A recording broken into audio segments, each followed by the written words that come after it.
नमस्कार। RRB NTPC 2019 की जो वैकेंसी आई थी उसके 133 शिफ्टों में जितने भी प्रश्न पूछे गए थे, खास करके जीके और जीएस, हम लोग इस वीडियो में इस सीरीज में कवर अप करने वाले हैं। तो एक रिक्वेस्ट है कि अगर आप चैनल पर नए हैं तो चैनल को जरूर सब्सक्राइब कर लीजिएगा किसी भी अपडेट के लिए। तो वीडियो को बिना किसी देरी को शुरू करते हैं। एक बात मैं आपको बता दूँ कि जो भी इसमें मैथ्स के पार्ट हैं या आपके रीजनिंग के पार्ट्स हैं वो आप लोग इस पीडीएफ से घर पे ही सॉल्व कर लीजिएगा। ये पीडीएफ आपको मेरे टेलीग्राम चैनल पे मिल जाएगा और टेलीग्राम चैनल का जो लिंक है मैंने इस वीडियो के डिस्क्रिप्शन बॉक्स में ऑलरेडी डाल दिया है। वहाँ से जाकर के आप लोग मेरे टेलीग्राम चैनल को ज्वाइन कर लीजिएगा। ये पीडीएफ आपको मिल जाएगी। और साथ ही इस सीरीज में आज के लेक्चर में हम लोग 2 शिफ्ट के प्रश्नों को सॉल्व करेंगे। जीके का पार्ट और जीएस का पार्ट हम लोग कवर अप करेंगे, ठीक है। यानी कि टोटल 70+ प्रश्न जो है आज हम लोग इस वीडियो में करेंगे। फिर ऐसे ही हर एक वीडियो में 2-2 शिफ्टों के प्रश्नों को हम लोग सॉल्व करेंगे, ठीक है। तो चलिए फिर आज की वीडियो शुरू करते हैं। यहाँ पे पहला प्रश्न है, भारत में किस तारीख को वर्ष का सबसे छोटा दिन मनाया जाता है? तो ये मनाया जाता है किस दिन? 22 दिसंबर को, ठीक है। भारत में किस तारीख को वर्ष का सबसे छोटा दिन माना जाता है? तो वो माना जाता है कब? 22 दिसंबर को, ठीक है। अगला जो प्रश्न है कि भारत में निम्नलिखित में से किसे स्थानीय स्वशासन का जनक कहा जाता है? तो ये कहा जाता है लॉर्ड रिपन को। एक रिक्वेस्ट है कि चैनल को जरूर सब्सक्राइब कर लीजिएगा और वीडियो को जरूर लाइक कर दीजिएगा। अगला प्रश्न है, भारत सरकार द्वारा किस ग्रामीण आवास योजना को पुनर्संरचित करके प्रधानमंत्री आवास योजना का सृजन किया गया? तो ये पहले जाना जाता था इंदिरा आवास के नाम से, यानी कि इंदिरा आवास योजना, और जिसे अब पीएम आवास योजना कहा जा रहा है। अगला प्रश्न है, रविंद्रनाथ टैगोर ने डैश की वजह से अपनी नाइटहुड उपाधि लौटा दी थी? तो ये जालियांवाला बाग नरसंहार के बाद से ये घटना घटित हुआ था और इन्होंने अपनी नाइटहुड की जो उपाधि है ये वापस कर दी थी। भारत छोड़ो डैश शहर से शुरू हुआ था? तो भारत छोड़ो आंदोलन किस शहर से शुरू हुआ था? तो वो शुरू हुआ था बम्बई से। अगला जो प्रश्न है वो है, निम्नलिखित में से कौन सी पुस्तक विष्णु शर्मा द्वारा लिखित है? तो पंचतंत्र के लेखक जो है वो कौन है? विष्णु शर्मा जी हैं। लाई डिटेक्टर उपकरण को डैश के रूप में भी जाना जाता है। लाई डिटेक्टर को पॉलीग्राफी टेस्ट, यानी कि जो अपराधी झूठ बोलते हैं तो उनसे सच उगलवाने के लिए ये टेस्ट किया जाता है। अगला जो प्रश्न है, भारतीय निर्वाचन आयोग के अनुसार 2020 तक भारत में मतदान करने के हेतु न्यूनतम आयु कितनी है? तो वो है 18 वर्ष, ठीक है। अगला जो प्रश्न है वो है कि हरित क्रांति निम्नलिखित में से किससे संबंधित है? तो हरित क्रांति संबंधित है खाद्य और अनाज उत्पादन से। वहीं बात करें श्वेत क्रांति तो वो दूध का उत्पादन, नीली क्रांति यानी कि मछली का उत्पादन, और पीली क्रांति यानी कि पीला क्रांति वो है तेल और बीज के उत्पादन से संबंधित है। पूना समझौता कब हस्ताक्षरित किया गया था? तो पूना समझौता जो है BR अम्बेडकर और महात्मा गांधी के बीच में हस्ताक्षरित किया गया था। कब? 1932 में। प्लासी के युद्ध के समय बंगाल का नवाब कौन था? तो प्लासी के युद्ध के समय सिराजुद्दौला था। वो क्या था? बंगाल का नवाब था सिराजुद्दौला। अगला जो प्रश्न है, ईवीएम का पूरा नाम क्या है? तो ईवीएम का पूरा नाम है इलेक्ट्रॉनिक वोटिंग मशीन, ठीक है। माइक्रोसॉफ्ट एक्सेल में वर्कबुक डैश का एक संग्रह होता है? तो वो संग्रह होता है किसका? वर्कशीट का। प्रथम भारतीय अंतरिक्ष यात्री कौन थे? तो प्रथम भारतीय अंतरिक्ष यात्री पूछ रहा है तो वो हो जाएंगे कौन? राकेश शर्मा। विश्व पर्यावरण दिवस प्रतिवर्ष डैश को मनाया जाता है? तो ये मनाया जाता है आपको 5 जून को। एक रिक्वेस्ट है कि वीडियो अगर पसंद आए तो प्लीज़ चैनल को आप लोग जरूर सब्सक्राइब कर दीजिएगा, इससे मुझे भी मोटिवेशन मिलता है।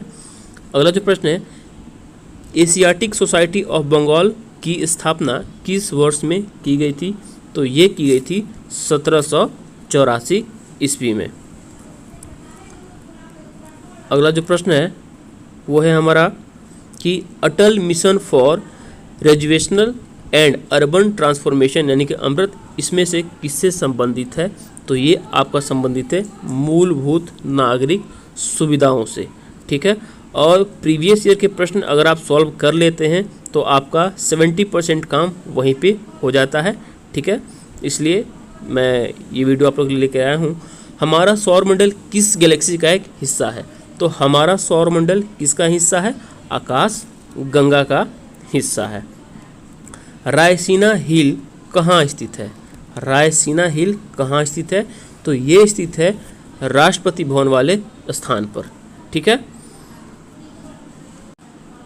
अगला प्रश्न है कि निम्नलिखित में से किसे 24 दिसंबर 2014 को भारत के सर्वोच्च नागरिक पुरस्कार भारत रत्न से सम्मानित किया गया? तो ये किया गया था मरणोपरांत मदन मोहन मालवीय जी को। अगला जो प्रश्न है वो है कि थायरॉक्सिन के संश्लेषण के लिए कौन सा तत्व आवश्यक है? तो थायरॉक्सिन के संश्लेषण के लिए आयोडीन जो है वो क्या है? आवश्यक है। अगला प्रश्न है कि प्रोटियम में कितने न्यूट्रॉन मौजूद होते हैं? तो प्रोटियम में न्यूक्लियस में कोई भी न्यूट्रॉन मौजूद नहीं होता है। ठीक है, अगला जो प्रश्न है वो है कि गुप्त साम्राज्य के निम्नलिखित राजाओं में से कौन एक अच्छा वीणा वादक भी था? यहाँ पे वीणा वादक के बारे में पूछ रहा है, तो वो था समुद्रगुप्त। अगला जो प्रश्न है कि इकोलॉजी शब्द किसने गढ़ा है?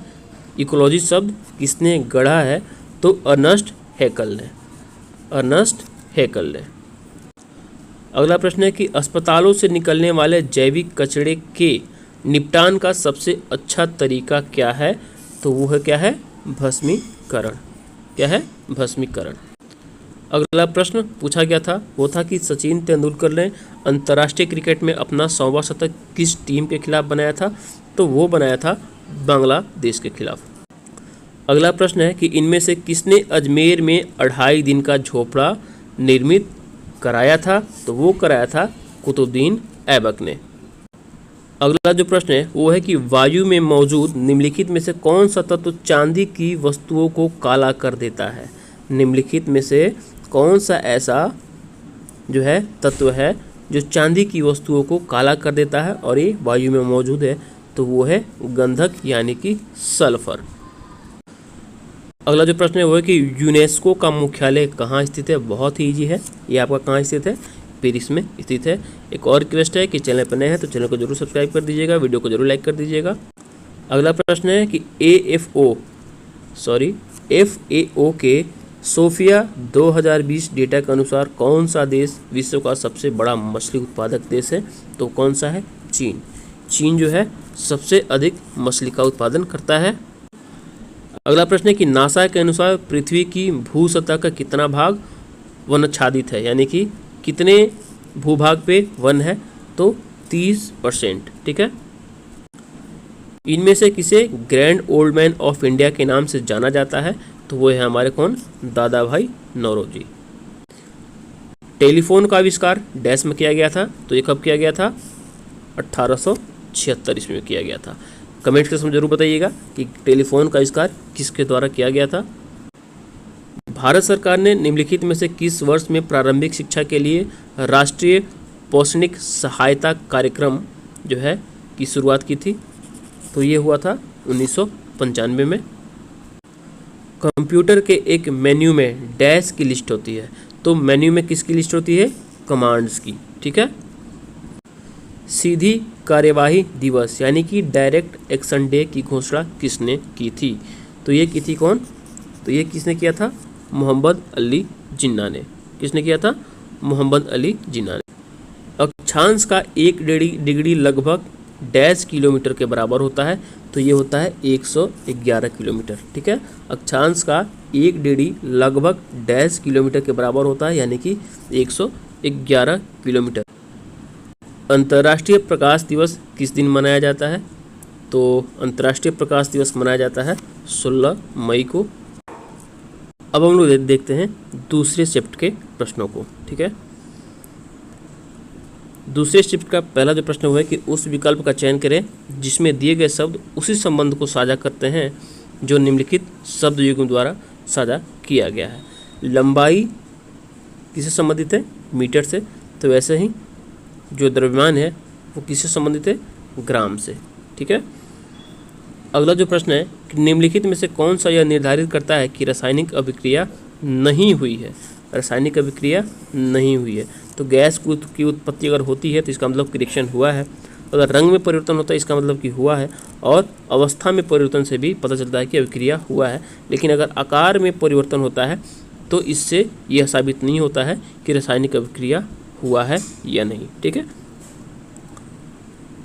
अगला जो मेरा प्रश्न है वह है कि परमाणु ऊर्जा अधिनियम डैश नाभिकीय शक्ति उत्पादन के निजी नियंत्रण को प्रतिबंधित करता है। परमाणु ऊर्जा अधिनियम डैश नाभिकीय शक्ति उत्पादन के निजी नियंत्रण को प्रतिबंधित करता है। तो ये था परमाणु ऊर्जा अधिनियम 1962, जिसके तहत कोई निजी नियंत्रण में नाभिकीय शक्ति उत्पादन नहीं कर सकता है। ठीक है, अगला जो प्रश्न है वो है कि प्रसिद्ध कविता खूब लड़ी मर्दानी की रचना किसके द्वारा की गई थी। तो वो किया गया था सुभद्रा कुमारी चौहान के द्वारा। ठीक है, टुंड्रा वनस्पति। ठीक है, टुंड्रा वनस्पति कहाँ पाई जाती है। तो यह हिमालय क्षेत्र में पाई जाती है। अगला जो प्रश्न है वो है हमारा, भारत में नाभिकीय ऊर्जा का उपयोग करके विद्युत उत्पादन डैश में शुरू किया गया था। तो नाभिकीय ऊर्जा से विद्युत का उत्पादन अक्टूबर 1969 से किया गया। ठीक है, निम्नलिखित में से किसके द्वारा 1990 में किसी देश की समग्र सामाजिक एवं आर्थिक उपलब्धियों के मापन हेतु प्रयुक्त एक सांख्यिकी सूचकांक के रूप में मानव विकास सूचकांक का सृजन किया गया, यानी कि ह्यूमन डेवलपमेंट इंडेक्स। ठीक है, तो महबूब उल हक के द्वारा। अगला प्रश्न है कि NRDWP का पूर्ण रूप क्या है। तो वो है आपका national rural drinking water programme. ठीक है, अगला प्रश्न है कि प्राचीन समय के दौरान विकसित उन भूमिगत जल मार्गों का नाम बताएं जिनमें सिंचाई के उद्देश्य के लिए पानी को ढलान के रास्ते गुरुत्वाकर्षण द्वारा खींचा जाता था। तो वो हो गया क्या, कनात। किस शहर के हवाई अड्डे पर लाल बहादुर शास्त्री की प्रतिमा स्थापित है। तो ये स्थापित है वाराणसी। 31 दिसंबर 2020 तक प्राप्त जानकारी के अनुसार एशियन डेवलपमेंट बैंक के अध्यक्ष कौन है। तो उस समय थे आपके मत्सुगु असाकावा। ठीक है, मत्सुगु असाकावा। भारत के पहले स्वदेश निर्मित विमान वाहक पोत यानी कि एयरक्राफ्ट करियर का नाम क्या था। तो वो था INS विक्रांत।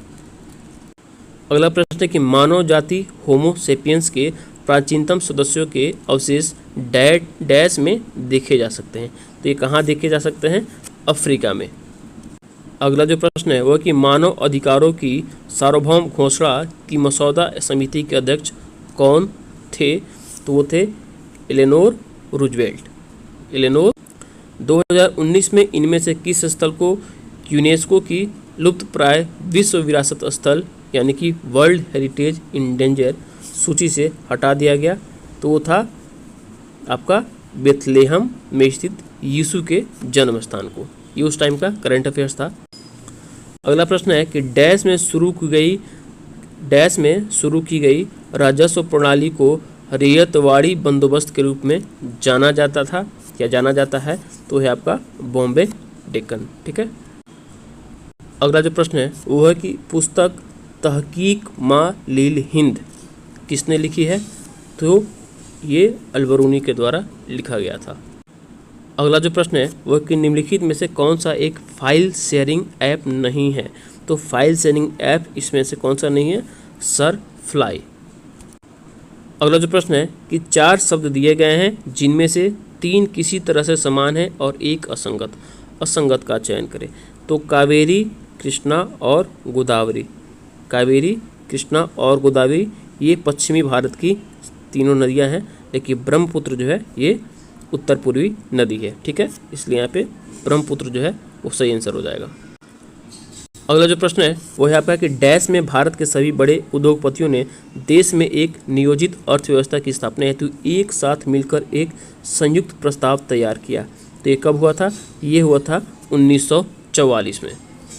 अगला जो प्रश्न है वो है कि गोल गुंबज किस राज्य में स्थित है, तो वो आपका कहाँ स्थित है, कर्नाटक में स्थित है। PSD किस प्रकार की कंप्यूटर फाइल का एक्सटेंशन है, तो ये है आपका एडोब फोटोशॉप का। किसका, एडोब फोटोशॉप, जिसका पूरा नाम सुने होंगे। अगला प्रश्न है कि ब्रिटिश साम्राज्य में भारत की स्वतंत्रता के बाद भारत के प्रधानमंत्री जवाहरलाल नेहरू ने डैश की अध्यक्षता में परमाणु विकास कार्यक्रम को मंजूरी दी, तो ये कहाँ, किसकी अध्यक्षता में, होमी जे भाभा। किसकी अध्यक्षता में, होमी जे भाभा।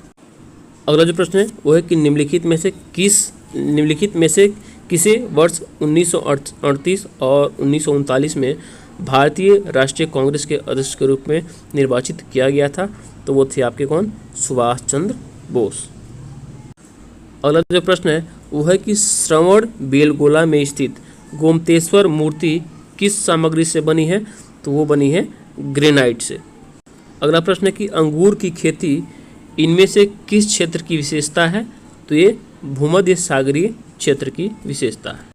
अगला प्रश्न है कि बाणभट्ट किस राजा के दरबारी कवि थे, तो बाणभट्ट जो है वो हर्षवर्धन के दरबारी कवि थे। अगला जो प्रश्न है वह है कि लैंगिक प्रजननशील प्रणालियों में समान गुण के वंशाणुओं यानी कि जीन्स के कितने प्रतिरूप मौजूद होते हैं, तो वो होते हैं 2। ठीक है। अगला प्रश्न है कि व्यापार और आर्थिक संबंध समिति यानी कि TERC का प्रमुख कौन होता है, तो वो होता है आपका देश का प्रधान। अगला जो प्रश्न है कि निम्नलिखित में से कौन सा ग्रेगर मेंडल के वंशानुगति सिद्धांत के अंतर्गत नहीं आता है, तो वो ये आता है, ये भी आता है, और बायोपिक्स का जो सिद्धांत है, लॉ ऑफ बायोपिक्स, ये उसके अंतर्गत नहीं आता है। अगला प्रश्न है कि UN द्वारा किस दशक को अंतर्राष्ट्रीय पेयजल एवं स्वच्छता दशक के रूप में नामित किया गया था, तो 1981 से 1990 को।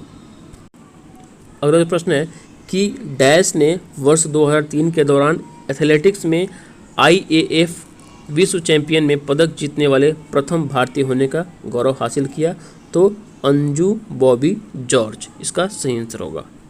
अगला जो प्रश्न है कि 1985 का असम समझौता 1985 में नई दिल्ली में डैश और AASU all Assam student union के नेताओं के बीच हस्ताक्षरित समझौता ज्ञापन था, यानी कि राजीव गांधी और AASU यानी कि ऑल असम स्टूडेंट यूनियन के बीच में यह समझौता हुआ था और हस्ताक्षरित किया गया था। अगला जो प्रश्न है वो है कि स्वतंत्रता पूर्व भारत में किस आंदोलन ने कपास उत्पादन को प्रोत्साहन दिया, यानी कि स्वतंत्रता से पहले कौन सा आंदोलन जो है कपास उत्पादन को प्रोत्साहन दिया था, तो वो था आपका स्वदेशी आंदोलन। तो आज के इस वीडियो में इतना ही। कल फिर लेकर के आएंगे 2 शिफ्टों के प्रश्नों को, खास करके GK और GS के प्रश्नों को। रिक्वेस्ट है कि चैनल पर नए हैं तो चैनल को जरूर सब्सक्राइब कर लीजिएगा, और कुछ सजेशन का अगर आपको देना हो मुझे तो आप कमेंट जरूर कर सकते हैं। धन्यवाद।